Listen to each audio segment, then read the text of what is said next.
안녕하세요.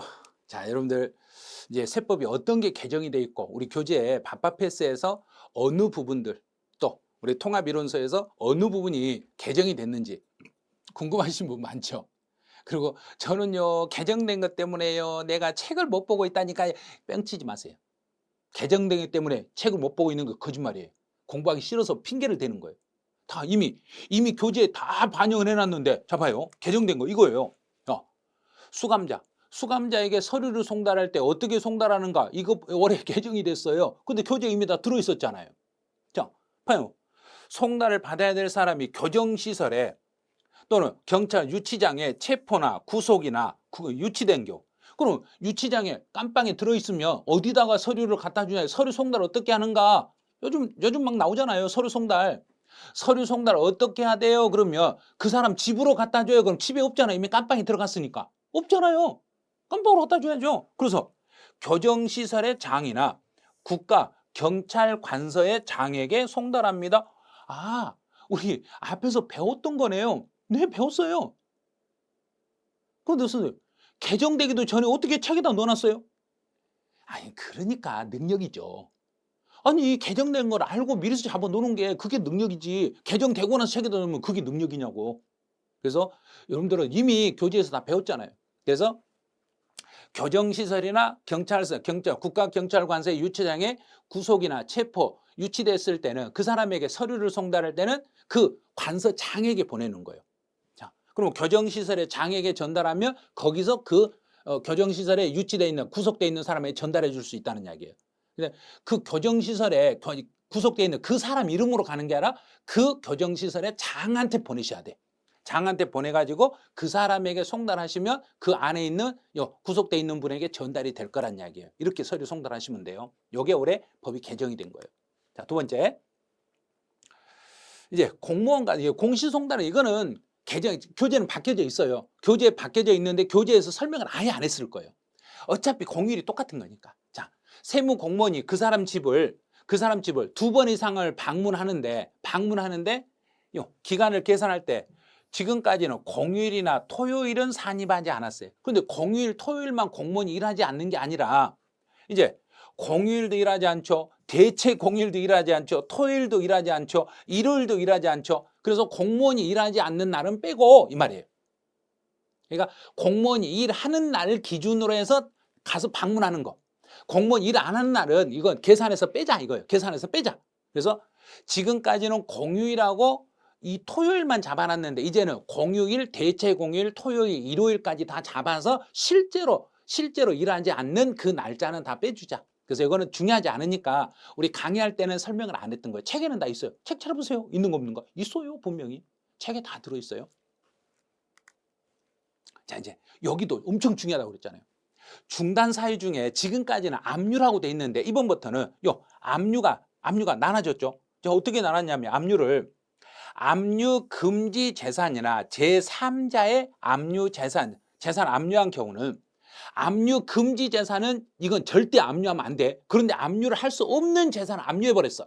또 제3자의 재산을 내 것인 줄 알고 국가가 압류해 버렸네. 그때는 압류를 즉시 해제해야 돼. 자, 압류를 즉시 해제했으니까 압류가 아니잖아요. 이런 경우는 중단 사유가 아니라는 이야기예요. 자, 압류를 했다가 압류 금지 재산을 압류해서 풀어주거나 제3자의 재산을 압류했다가 즉시 풀어준 것은 압류한 게 아니기 때문에 중단 사유에 해당하지 않습니다. 만약에 다음 중 소멸시효 중단 사유에 해당하지 않는 거 골라라 그러면 압류 금지 재산을 압류한 후 해제했을 때 그건 압류를 아예 안 한 걸로 보기 때문에 압류 자체가 없었던 걸로 본다는 이야기예요. 또 제3자의 재산을 압류했다가 그걸 즉시 해제했을 때 풀어줬을 때도 이것도 압류 안 한 걸로 봐서 중단 사유에 들어가지 않습니다. 요 단서 조항이 이번에 개정돼 가지고 이 부분을 조심하라고 했잖아요. 요것도요 교재에 있었어요. 선생님 대박이네요. 어떻게 알고? 이미 알았죠. 이미 알고 교재 쓰잖아요. 저희는 이미 알았죠. 그 왜 몰라요? 이런 거 알죠? 자, 이런 부분도 이제 올해 시험 볼 때 주의하셔야 돼요. 그래서 혹시 중단 사유에 해당되지 않는 것 찾아라 그러면 압류가 나오면 중단인데 압류 중에서 압류 금지 재산을 압류한 후에 압류를 즉시 해제했어요. 그러면 압류가 아예 안 된 걸로 보기 때문에 중단 사유가 아니라는 거 이렇게 잡으시면 돼. 오, 이것도요. 교재에 바뀌어져 있어요. 어떻게 이렇게 다 바꿔놨어요?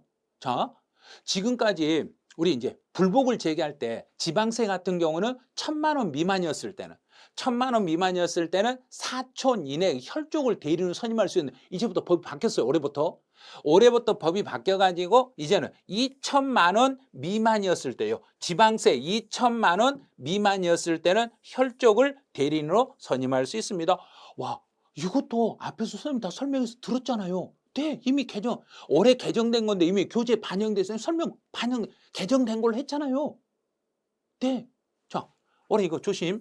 자, 이제부터는 가족 중에 혈족을 대리인으로 선임할 수 있는 것은 불복 이의신청이나 심판 청구 있죠. 요것들은 2,000만 원 미만이었을 때는 가족 중에 한 사람을 대리인으로 선임할 수 있습니다. 이제 세대 기준. 오, 요것 우리 통합이론서에 보면 이것도 바뀌어 있는데 이게 2월 달에 시행령에서 바뀌는 건데 이미 바꿔놨어요. 지금까지는 세대라는 거 주택을 취득하는 사람과 이랬는데 이제는 앞에 명칭이 하나 더 붙어요. 주택 취득일 현재. 자, 주택을 취득한 날 현재 주택을 취득하는 사람과 그래서 예전에는 그냥 집을 사는 사람과 이렇게 했는데 이제는 주택을 취득일 현재 잔금 지급일 현재 그 주택을 취득한 사람과 같이 주민등록표에 등재된 가족을 세대원이라고 그래. 자, 이게 이번에 바뀐 거예요.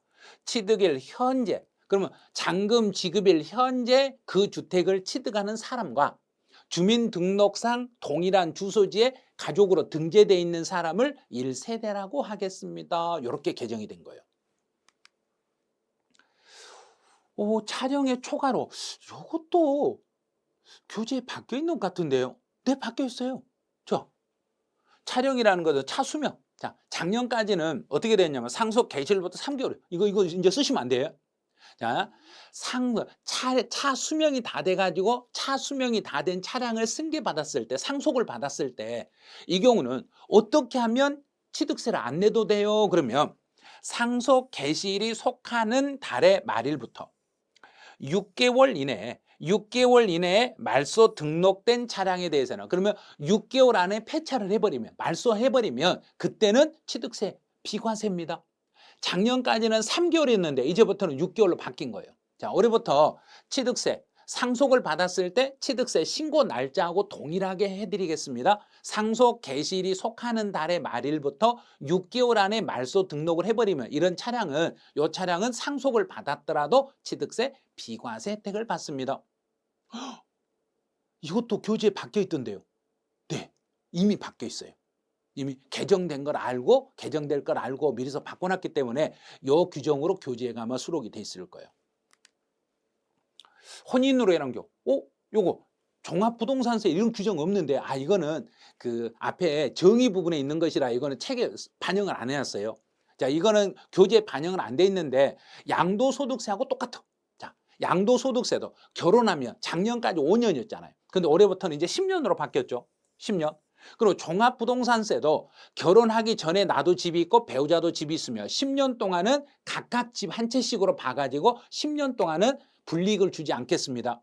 이제 이건 10년이에요. 똑같아요. 5년이 아니라 10년으로 종부세도 바뀌었어요. 그 다음에 양도소득세 똑같아요. 혼인으로 인한 경우는 양도소득세에서는 혼인한 날로부터 10년이 5년이 아니라 이제 10년 이내에 둘 중에 하나를 양도하면 먼저 양도한 10년 안에 양도한 주택이 비과세 요건을 충족하면 비과세 혜택을 드리겠습니다. 자, 혼인. 여기서 혼인이라는 것은 혼인신고일을 그러면 혼인신고 결혼한 날 아니에요. 혼인신고한 날로부터 10년 안에 둘 중에 하나를 양도하면 그 양도한 주택이 비과세 요건을 충족하면 비과세 받을 수 있게 해드리겠습니다. 작년까지는 5년이었는데 올해부터 10년으로 이렇게 바뀌었습니다. 이것도 교재 바뀌어 있던데요. 10년으로. 네, 다 바뀌었죠. 양도 차익의 산정에서 요거는요 교재가 없었어요. 자, 이거는 교재가 만들어지고 난 다음에 이번 2월 달에 입법 예고가 나온 거예요. 2월 달에 나와가지고 이 부분이 약간 좀 늦게 나와가지고 이 부분은 교재에 반영이 지금 안 돼 있어요. 자, 그럼 다시 우리가 배웠던 내용 뭐예요? 토지와 건물을 함께 취득하거나 양도한 경우로서 토지와 건물 등을 구분 기장한. 그럼 우리 이렇게 했죠. 실제 내가 토지 건물을 한꺼번에 양도해 가지고 토지 건물의 가격을 따로 구분할 수 없으니까 내가 구분 기장한 것과 정부에서 법에서 요렇게 안분해를 하는 것 차이가 30% 이상 차이가 나면 30% 이상 차이가 나면 내가 구분 기장한 것은 불분명한 걸로 보겠습니다. 그러면 그건 내가 구분해서 해놓은 것은 정부 것하고 내 것 차이가 30% 이상 이렇게 차이가 벌어지면 내 방식은 잘못된 방식으로 봅니다. 그런데 다만 이제 다른 법령에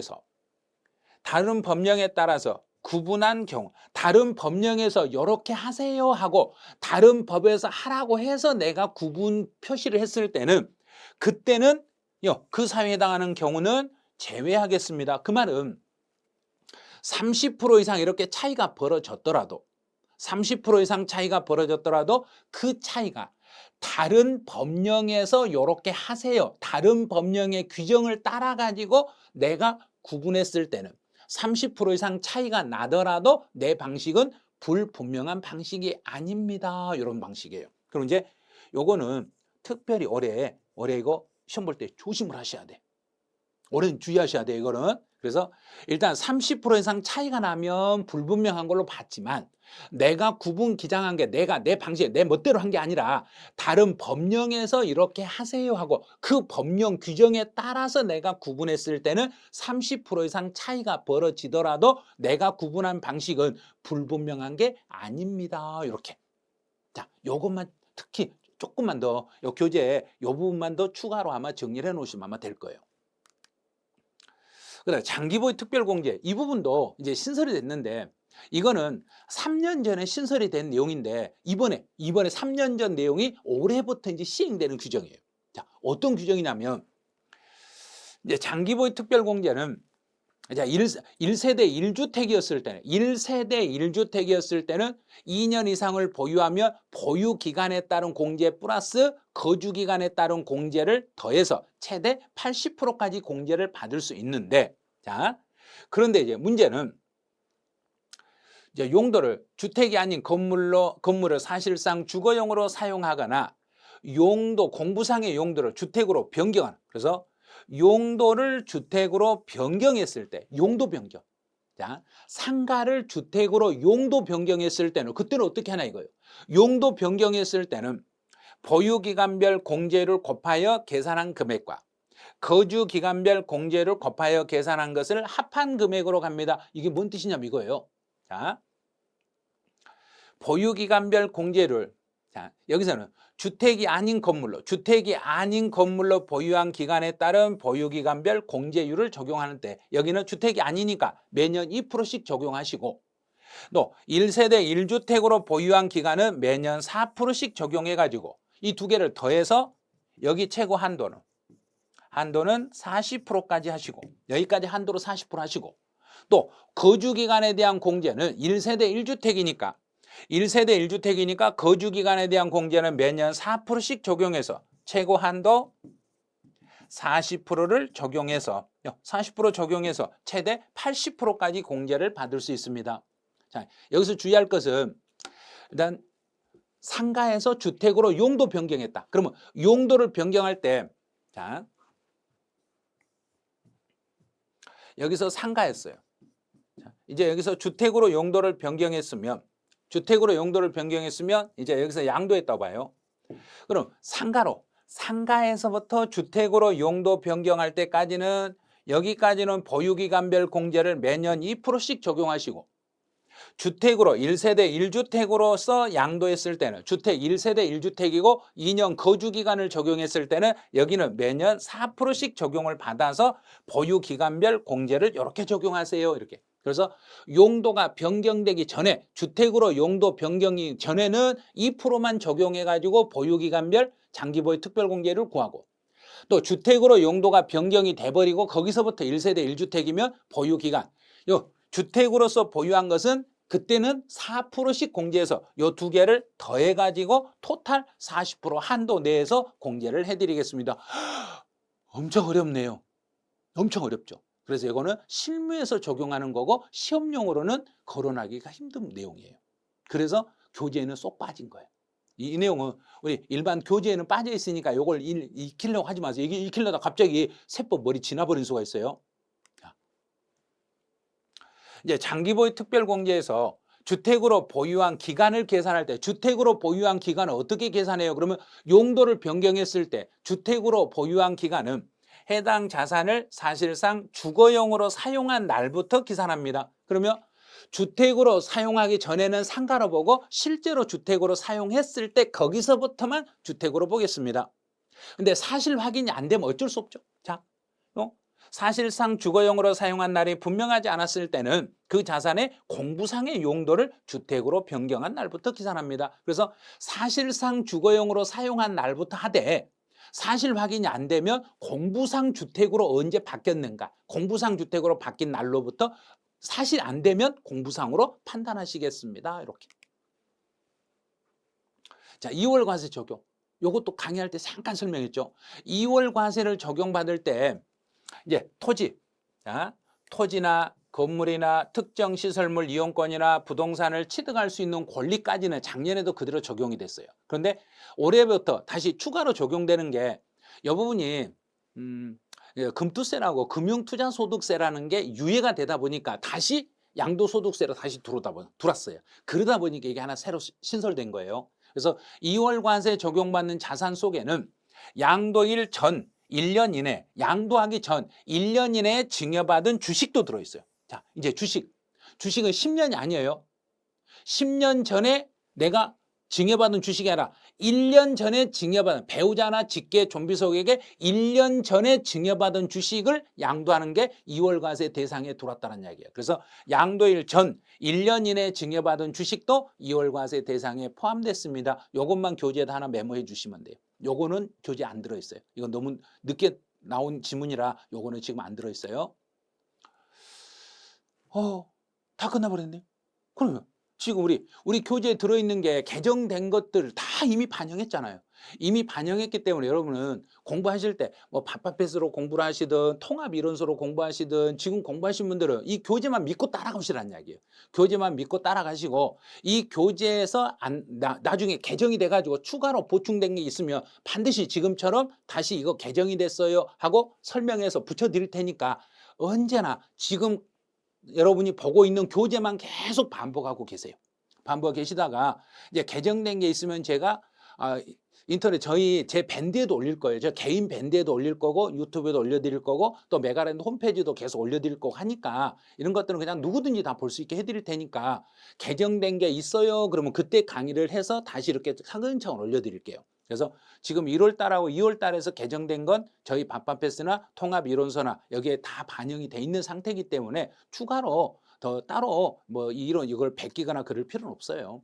다 돼 있는 거. 그다음에 양도소득세 예를 들어서 내가 구분한 것과 정부에서 안 분할한 게 30% 이상 차이가 났을 때 요거 내가 구분하는 게 불분명하는데 단 예외적으로 다른 법령에서 처리하는 방식을 내가 가져와서 다른 법령에 따라서 내가 구분했을 때는 예외적으로 30% 이상 차이가 나도 내 방식은 불분명한 게 아닙니다. 그거 하나만 좀 교재에다 메모를 해주시면 되겠네요. 그리고 나머지는 교재 다 있으니까 교재 내용을 그대로 참고해 주시면 돼요. 강의만 잘 들으셨던 분이라면 이건 개정된 내용 다 아셨을 거예요. 그다음에 혹시 이제 제가 아마 7월 달쯤에 또 개정된 내용이 있으면 세법은 연초에 한번 개정이 되고 아마 6월 달이나 7월 달쯤 가면 한번 개정이 있을 수도 있고 없을 수도 있고 그래요.